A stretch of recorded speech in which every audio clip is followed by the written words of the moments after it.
jump on, everyone will give me leads and I'm going to make my 10, 20, 30, 50K. Well, I need to break it to you. You will not. When you learn to sit comfortably with your uncomfortable self, it's when the emotion dissipate. Help them, but you don't do anything to help them. What type of person that makes you? And here is the point where people are losing sales.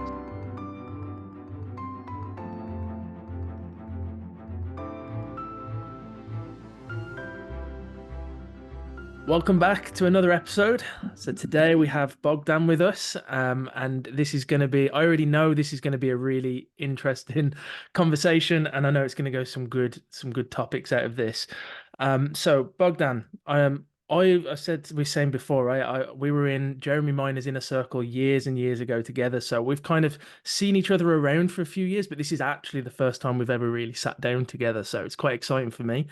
But Yeah. just give a quick intro of however you want to be known for this episode. Like, who is Bogdan? You can share whatever you want, and then we'll just take it from there, man.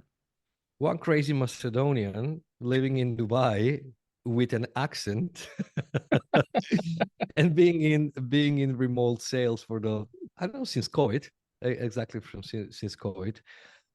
Introduction. I don't want to praise myself much, but I have done pretty well for myself since I've moved in the sales. At the moment, I'm still in sales, and I will never want to stop it until I get a very, let's say, tired of or a lack of time. But at the moment, I'm helping, especially salespeople, to excel their performance, not in skill wise, but actually excelling their skills by working mainly focused on mindset, mainly focused on peak performance, focused on emotional regulation, focus on limiting beliefs, and focus on everything that might block each sales rep to perform better than they are at the moment. Yeah, there we go. Yeah. No, that's great. And I think this is where a lot of the conversations in the sales space, the sales world, they don't get had because everyone's trying to sell everybody's skills, so no one wants to talk about the other side of it, which, I'm not saying there's a weighting to it, but it's as important, at least, right? At least. But for you, emotional regulation is a very interesting one. I'd love to start there because I definitely get the understanding behind that. And I feel that a lot of people, it's not even something that's on their radar, right? That may have heard of mindset, they may look into things like that, but they're not even considering the emotions they're bringing into a call, or, how to regulate it. If there's somebody says something on a call and you're like, oh, how do I deal with this? So then they're trying to, so speak a little to the emotional regulation. Like, what do you mean when you say that first, if we start there? Well, let's say like this: mindset as a mindset is a very vague and broad topic. If we're talking mindset, comes from the word state of mind, right? And emotional regulation, it's actually emotion. It is just one part of the state of mind. Emotion or feeling comes from the way how we think, or let me be more precise, the meaning that we assign to a certain thought. Is it wrong or right, bad or good? Is it all that judgment that we make a meaning? I always want to say, to give it an analogy, that it's very hard or maybe impossible to actually give a label of something is wrong or right. Why? Because it's just your own perspective of seeing things, just your meaning that you have assigned to something. So let's go funny way, right? If I live in Dubai, right? I in United Arab Emirates. So if you go, let's say if you're a female and you go topless on the beach, you finish in jail. Simply because the meaning that have been assigned by the people, environment, society, it is that's wrong. That's against human values. But if you go in Ibiza, in Spain, during summer, everyone is topless and no one is even noticing it. Because the meaning there is nothing wrong. So it's the same scenario, It's the same event, but two different meanings. So who is wrong and who is right? Yeah. So yeah, that's so interesting. that's a part of that's also part of the mindset, right? Mhm. So if you assign a meaning to a certain event, I want to call it event, that this is wrong or this is bad, that will going to induce and it will going to actually produce a negative emotion, which might be the five basic human emotions: fear, hurt, sadness, guilt, or anger. Those are the five basic ones, right? And if you give a meaning that is good, you feel bliss, joy, happiness, peace. So when someone says, you make me angry, or he make me angry, how did I do that? Mm. Is it anger a thing that I can take it and put it in your head? No. So I cannot make you angry. I cannot make you sad. I can do something that you translate in your head like something wrong, and you induce the emotion connected with that. Yeah. That understanding of that point, by understanding of that point, you will actually stop. You will pay way more attention on yourself. Why do you feel afraid to ask challenging questions to the prospect? What's behind that? Why do you feel angry if a prospect ghosts you? Right? Because you assign a meaning. Maybe the meaning is he disrespected me. He confirmed the call, but he didn't show up. Right? Yeah. So you give a meaning, it's disrespectful. And so if you give it a meaning disrespectful, you're angry. What's going to happen?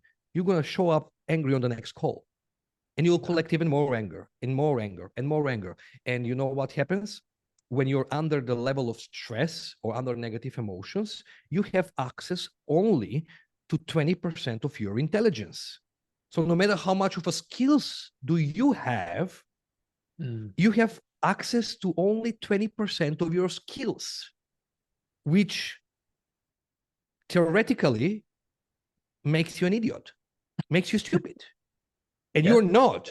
You're just not resourceful enough because you have covered it with umbrella of emotions. So you cannot reach the resources that are available to you, something that you've learned just because another emotion, negative emotion, is clouding it. From the other hand, if you feel satisfied, gratitude, peace, or whatever it is, like a positive emotion, you have everything and access. So you can be smarter. You can respond instead of react. So it's not only during the sales call, it's before the sales call, it's after the sales call, it's all the time there that we need to be aware more of ourselves. Now, many people will say, but this prospect is like this. Yeah, this is the perspective that you see about that person, right? And based on your opinion, and that's only this, but are you 100% sure? If I ask you, like, someone ghosted you yesterday, and you say, like, that guy is a cunt, I don't want to, like, absolutely, he disrespected my time. I was like, okay, but are you sure that he had intention to disrespect you? I don't know. So if you don't know, is there a possibility that you assume? Yeah, probably I'm assuming. So if you assume, is there a possibility for you to be actually assuming something that is not there? Yeah, which means you may have a false opinion. Yeah. So why are you being pissed off? Yeah, So that's in general, interesting. when you see how your emotions are guiding you through life, it's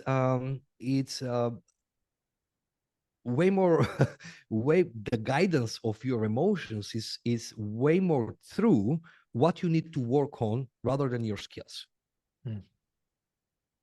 That's interesting. I think that's a really interesting take on things, because I would say a lot of people think about emotions and mindset and they give it a feminine energy rather than a masculine. So you'll have people who are like, you've just got to work hard, you've got to do this, that's masculine. But talking about psychology and that is feminine, right? I'm not sure where that comes from. However, what it actually feels like is dealing with the mindset and emotions is actually more about ownership and control than it is about anything else, right? So how if we turn this around and said, obviously, you know, these different emotional states, if we're assuming and it's kind of like an inbuilt reaction, maybe, can you just choose the opposite or a different emotion, or do you have to do a certain, like for yourself, like would you do like a certain, not, I don't want to say routine, but do you have like a process to change that? Because if it comes out of a natural reaction, is it is it enough just to say, oh, I don't want to feel anger, so I'll feel gratitude, and then your brain goes, yeah, but you don't feel that. Do you know what I mean? Yeah. So here is the thing. That's a very good question. And many people get confused in that. The first thing is all those gurus out there, because they classify emotions, like you said, like something feminine and something else like masculine, which I don't know where that comes from, right? It's some kind of a trend, but most of the gurus out there will tell you, just go and walk, show up, go in the gym. Yeah, cool. It's easy to say, go and do that, right? It's amazing. Go and do that. Why people go and they do it for 2 weeks and after they come back to the same patterns? Because you're dealing with something that is very surface level. To change that, you need to go way deeper. Actually, what is causing you not to show up? What's behind your procrastination? And to dig a little bit deeper, that will going to take you to a certain point that you will see that is just certain emotion blocking it. Now, you mentioned something very interesting, and you said like some of the emotions that are built up. We talk about the unconscious part, which is 95% of what we do throughout the day. So let's put it a scale just for the audience to understand a little bit better. Results, any type of results that we have in our life. In sales, in relationships, in business, in anything. Where the results come from?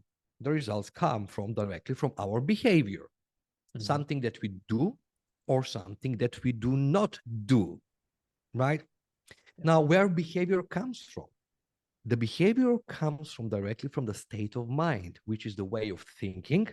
Therefore, the way of feeling, it will going to actually drive you to a direction to do something or not to do something.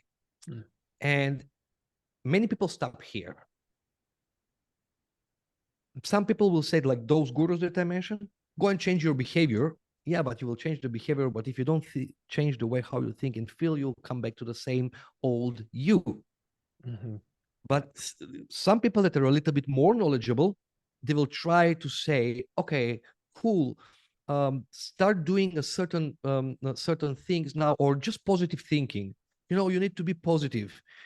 You need to do affirmations in your mirror. Fucking bullshit.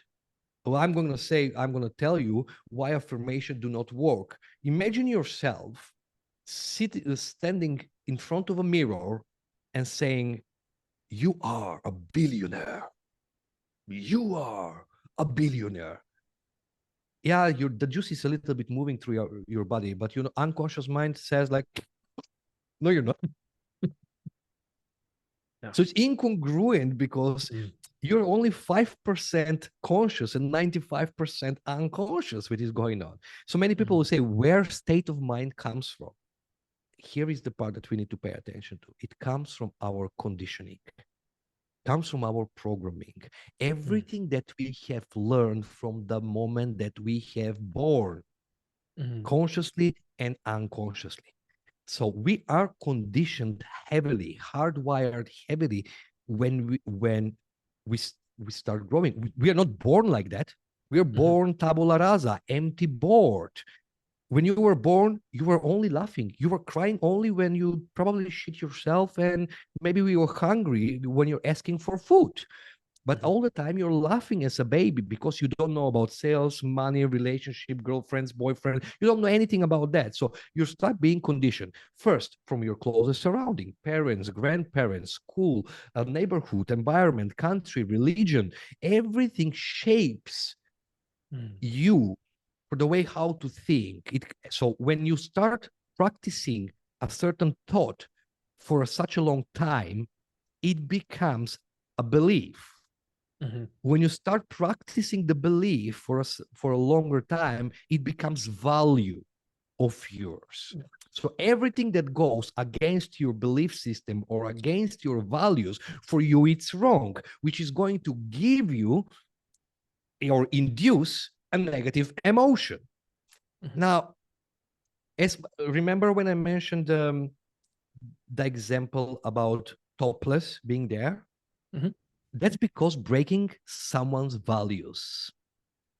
You're touching someone's values. Some people will want to say that's haram, that's a sin. Some people will say, no, it's not, it's freedom, and it's expressing ourselves. And they were going to have an eternal conflict to prove themselves, and they will never going to be able to prove themselves until they say, okay, there is just an opinion. They're just seeing. Now, that conditioning, what that means, conditioning is actually learning something that we learned. The good thing is that if you learn something, you can unlearn it and replace it with a different learning. If it comes automatically, what is it? If it's unconscious and it comes like on an autopilot, what is it? It is just a habit. How do you replace how do you cut off a certain habit? By replacing it with another habit. People that want to stop smoking, what they do, they replace it with maybe chewing a gum or having a pen in their head just to get that habit in this type. So you're replacing it. So if you start replacing things long enough, if you start replacing that habit for a long enough time, that one will going to become unconscious. That serves you a little bit more purpose. That one will going to become on autopilot, and you will not going to deal with that problems, issues, challenges, call it however you want, anymore, just because you replaced it.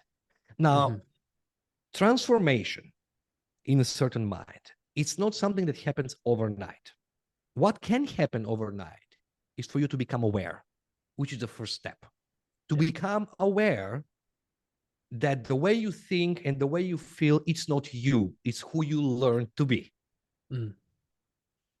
Right. So that's the first. Then the second step is to accept that is just learned you.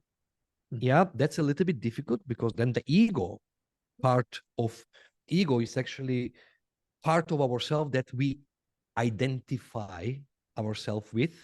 This is who I am. It's bullshit. This is who you learn to be, right?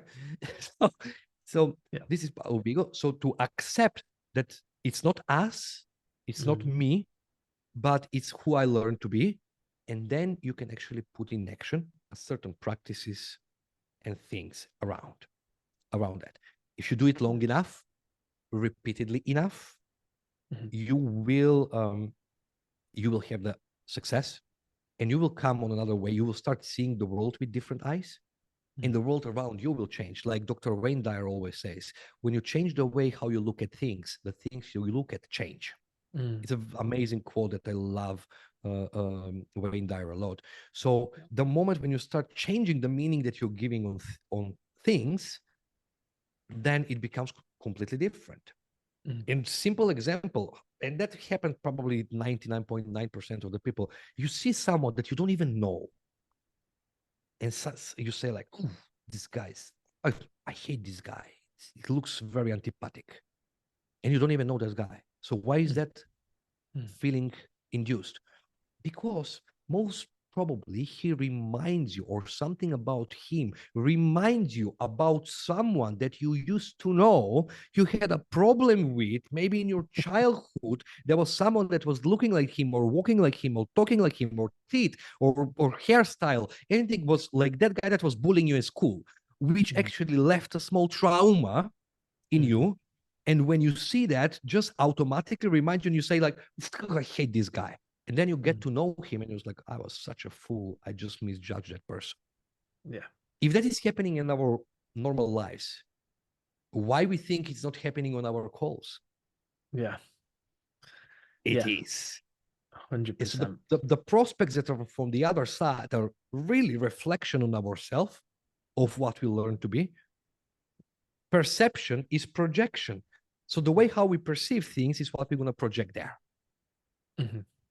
So it takes a work, but it's far away from impossible. Mm-hmm. You just build awareness, accept, and then take an action towards that. Mm-hmm. That means that when you start changing the conditioning, we're going to start affecting the different way of thinking, therefore feeling, which is going to start affecting the behavior to do or not to do some things, and then the results will going to change. Yeah, I like that, and that makes a lot of sense. And you mentioned something earlier that I'd like to see how you would speak to what you've just spoken to for this exact example. You mentioned why would someone maybe find it hard to ask a challenging question, right? Yeah. So let's say we have someone who's listening and that's where they're struggling, right? They're really unsure, like maybe then it could be anything, right? It could be they're nervous to ask, but there's something there that's stopping them ask. How would you say to someone like that, this is the sort of things to do in those instances? So if we looked at like a practical way to replace that block, Yeah.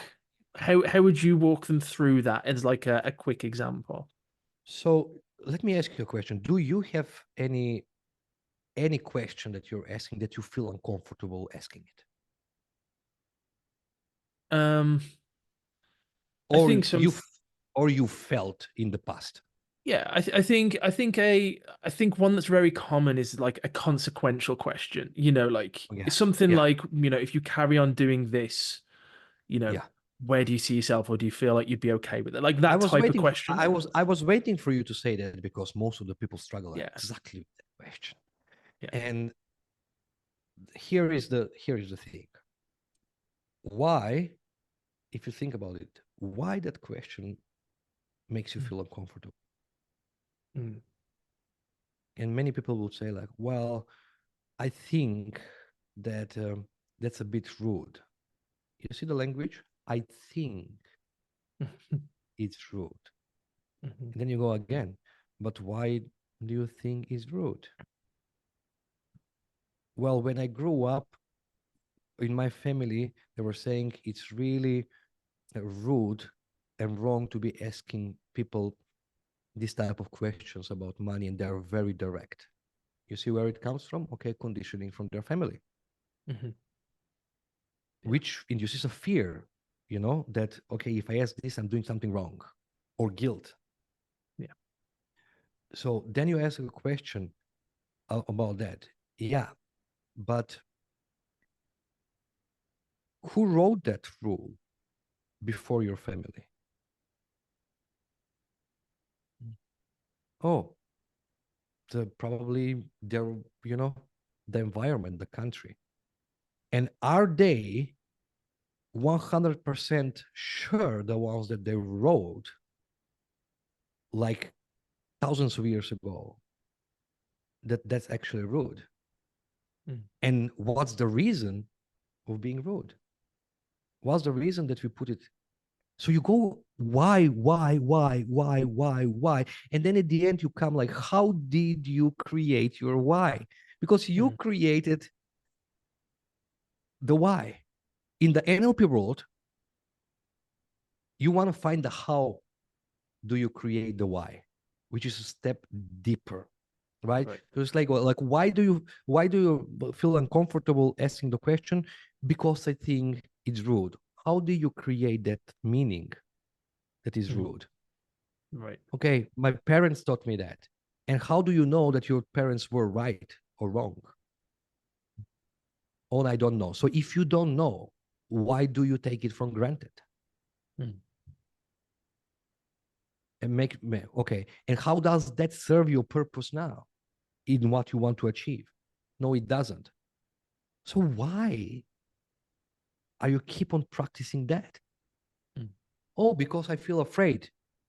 Cool, let's deal with the fear now. Mhm. Afraid? Oh, let's deal with the fear. So where that fear comes from? Yeah, if I said something like this when I was young, my father would slap me. Is your father around somewhere now? No. So who is going to slap you right now at the moment? No one. Do you think that person that seems from the other side, you're going to see it again in your life? Probably you will not. Mm. So if you know that you're not going to see, there is no one to slap you, there is all this type of thing. What is the learning that you're getting now? That I'm obstructing myself. So how do you would like to think instead? Oh, I would like to think that this is actually a good thing for me to progress, but also for the prospects to see their consequence of inaction in this. And do you want to help that prospect? Yes, I do want to help that prospect. So if you want to help that prospect, why would you stop yourself? If you stop yourself, if you want to help them, but you don't do anything to help them, what type of person that makes you? Mm. And here is the point where people are losing sales. So the going behind whatever it is, certain question, it's the understanding that you have been trained consciously or unconsciously not to do certain things because you might have certain consequences or side effects, which might not be true. Mm-hmm. It's the same like another analogy. If you do have a brother, let's say, you love your young brother a lot, and then you see your young brother is destroying himself with drugs, and you want to help him, how would you talk to him? Are you going to actually feel uncomfortable by asking him the consequence questions, or you're going to say, hey, fucking idiot, what's going to happen with your life if you continue taking that drugs? What's going to happen? Do you know that you might possibly lose your family, your house, your money, your life, for God damn it? And you're going to be that harsh on your brother, the person that you love the most, but you're going to be use harsh words, harsh questions, and absolutely everything. Why? Because you want to help him, right? Yeah. Yeah. So why don't you do the same with a prospect? Most of the people, they would say no, but here is the reality, harsh one, because they are attached to the outcome. They're not doing it because they care about the prospect. They care about their own commissions. And when they care about their own commissions, they are afraid, fear again, to be asking, questioning, just maybe because the prospect might get offended. They are assuming that the prospect might get offended. And when they're assuming, they don't deliver it, even if they say it verbally. Yeah. They don't come across congruent. They don't come across like a careful. They come across like insecure little prick that is trying to interview them. And that's why you don't close the sale. Because you aren't congruent with whatever it is, because you have flooded belief system that is stopping you. And it's not your fault, absolutely. And it's fine to have it. Because we all have those type of things. It's not your fault, but it is your problem to solve if you want to make more money. Otherwise, you will not. Yeah. So how would you, maybe you have a vision to become a business owner. Maybe you have a vision to become a billionaire or anything like that. How would you deal with those challenging situations if you are afraid to even ask a consequence question? Yeah. Do you think, excuse me, with that fear, because it's an interesting concept, right? Because you mentioned there that they're attached to the outcome, right? And I agree with everything you're saying. So that they're attached to the outcome. However, consciously, they know asking the question is the best route to get the sale. But the subconscious fear of offending the person actually makes them not ask it. But they're attached to the sale, so they don't want to upset the person. Did you see what I mean? Like, why is it? I mean, I imagine the answer is because 95% is subconscious, like you said. So that just takes ownership. Yeah. But is that genuinely just the case? Because if they're attached to the sale, I think they're more that I feel that people are attached to, when we say they're attached to the sale, sometimes it feels like they're attached to not offending people in hopes that a non-offended person will buy. That seems to be a rule people think, I'd Or say. if we chunk it a little bit more, Mhm. they are attached. I mean, they are afraid of failing. Mhm. They are afraid of not achieving the sale. They are afraid of not making enough money. They are afraid of not paying their bills, and that fear, just for everyone that is listening, to overcome one negative emotions, you need three positive emotions. Right. It's ratio one, because intensity of a negative emotion is way harder. And why most of like, why do we remember certain things and why do we not remember certain things? We remember the things that matter to us, or something that has a very strong emotion connected to it. We remember very good moments because a lot of good feeling was inside of us. So the memory has emotion, and that emotion is stored in the body, in your cells, that is popping up. So when you remember that, it pops up like let's say your wedding, your firstborn child, you received some award when you were a kid, and that's a pleasant memory. Mhm. But why do people actually remember more negative situation in life than positive?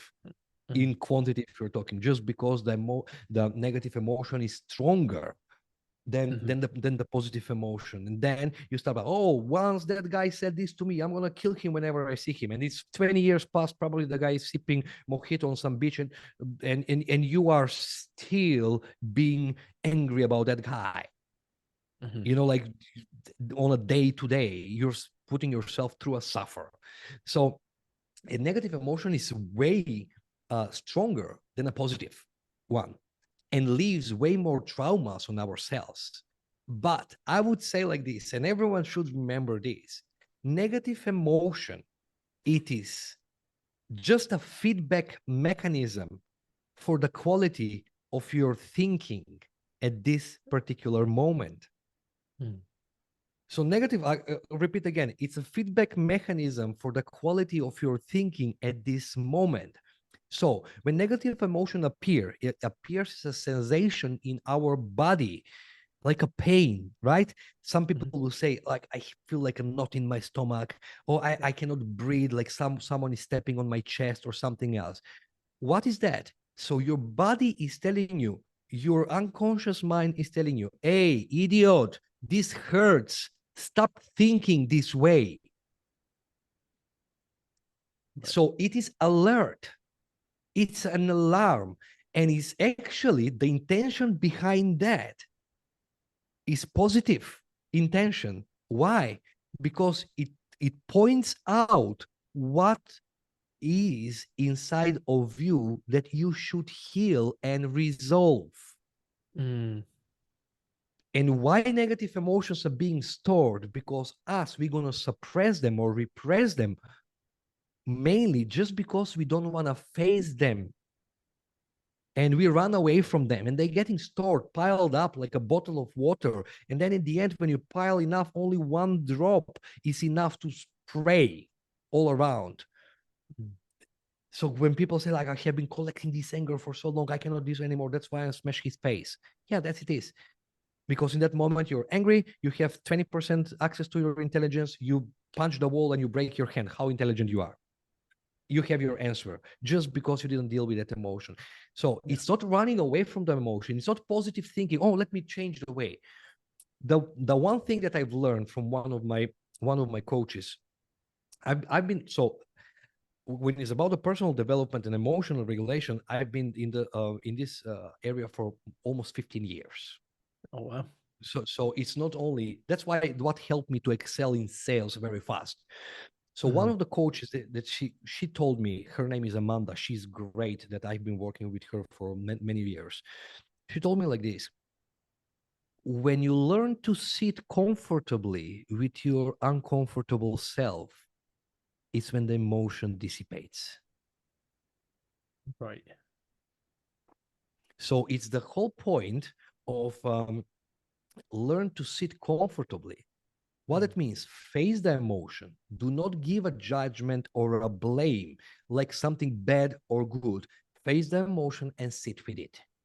When you face the emotion and when you sit with it, that emotion, that energy wants to get out, wants to transform. We can wants to heal within your body. Your body doesn't want to suffer. That's why it's telling you this hurts, stop thinking. And then is when the change and transformation happens. Now, the biggest transformation in people that happens when it is without putting any work, when they have near-death experience. Most of the people that had near-death experience, you see them completely transformed because they did in that moment realized consciously and unconsciously the value of life, the value of enjoying every moment, no matter in which situation you are, just because the life is invaluable, right? So you see a proper gangsters, criminals, they do a car accident, they experience near death experience, and they come out and are the most charitable guys, completely different people. Why is that? Because they really understood on a way deeper level the value of life and enjoying a moment. So if they understood, no, so we don't need to wait something bad, really traumatic and tragical to happen to us for us to change. We need to choose, to decide, and to be brave enough to put ourselves in uncomfortable, unknown position so we can actually learn how to sit with it and transform. This sounds holistic, this sounds maybe spiritual, but is the basic of human psychology. When you go to any therapist, what they ask you, they ask you questions and they ask you about the situation so you can actually learn how to deal with them, not to suppress them. And when you go to a hypnotherapy, they deal with you on unconscious level to face your fears and resolve them within you. Right. So when you have that, then it's easy to deal with a prospect because you're not going to judge it. Second, you're not going to judge yourself, blame yourself, or feel afraid of asking a question. And quite frankly, we're going to help you to make way more piffs because you're going to be way more confident rather than just shaking. Oh, so you want to pay it in full, or should we do it on 3 installments over 3 months? Grab a pair of balls, work on yourself, because that's the most scary thing. Working on ourselves, on our own thing is the most scary thing. Why? Because anything that is unknown, it's scary. Why people come back to their own patterns is just because they cannot predict the future. You can predict your whole day since the moment you open your eyes in the morning. You know that you will wake up, wash your face, brush your teeth, and you can predict your day. And if during the night, somehow I take you and I put you in a different room, I tie your hands. When you open your eyes, you're straight away anxiety, fear, or something else because you cannot predict the future.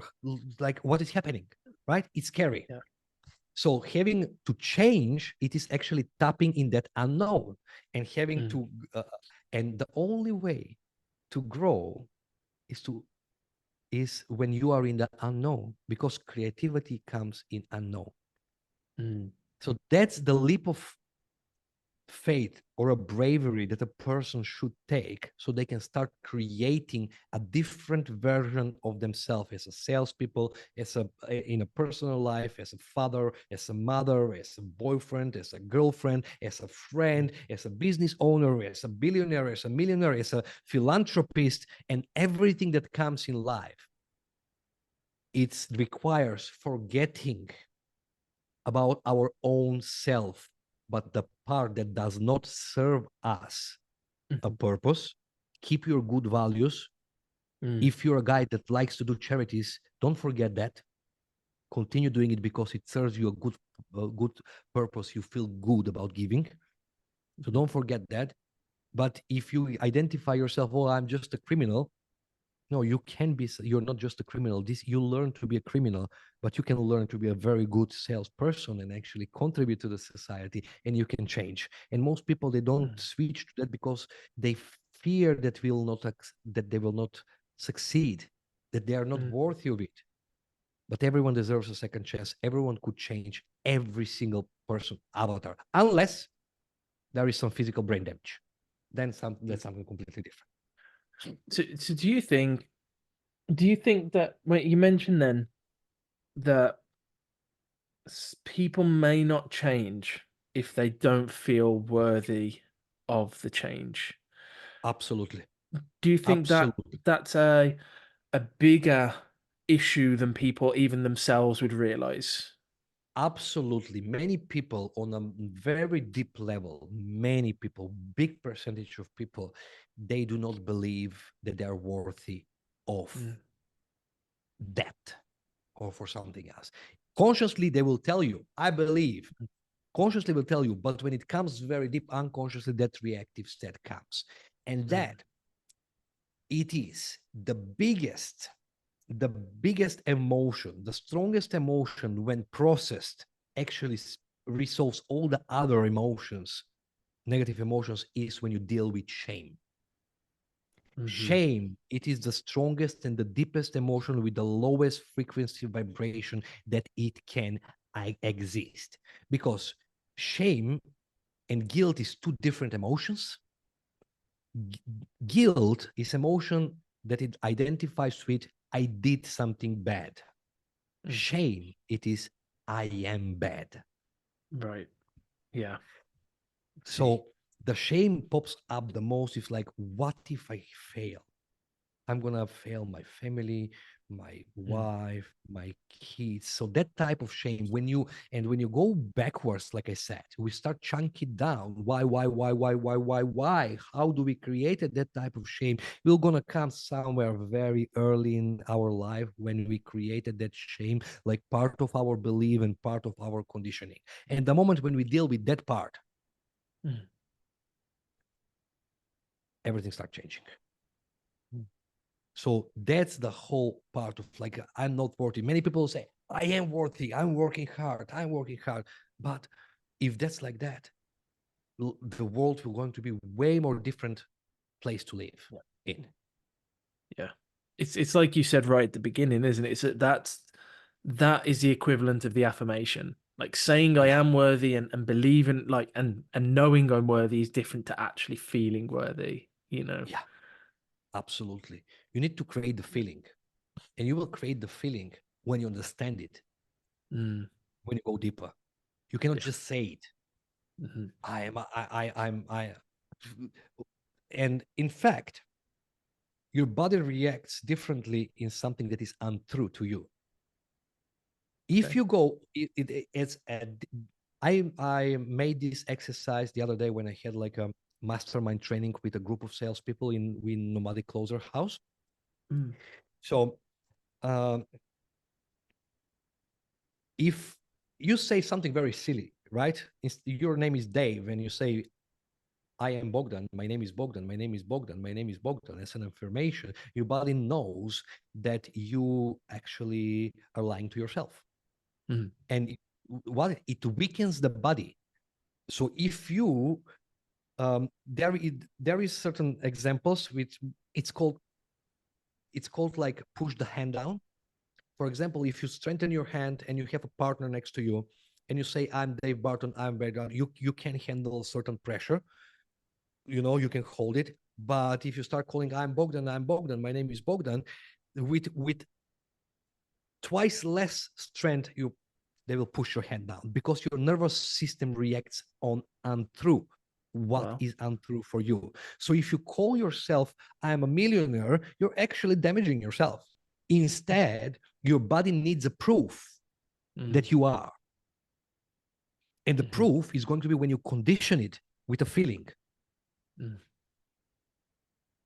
Right. So there is many different, that's a way deeper topic that we can discuss on some another time in live. But instead of trying to pretend that you're someone that you're not, get into the emotions. How does that person feels, and how would you feel when, no if, wording, when you achieve what you want to achieve. So people that are more into this manifestation law, attraction law of assumption, all this type of thing, they can explore a little bit more Neville Goddard. Neville Goddard teachings are absolutely stunning, and I really like them. And he's from 60s, so it's like get into the feeling, how to get into the feeling. And he has his own exercises how to actually get into the feeling of before going to sleep, and how to repeat scenarios in your head until you start feeling it. Practice it enough, you will condition yourself differently, and then you will start making different choices, start taking different decisions, start having different type of behavior, and your results, there will be nothing going to be else left but to change. But you cannot keep on repeating the same things all and over again and expect different results.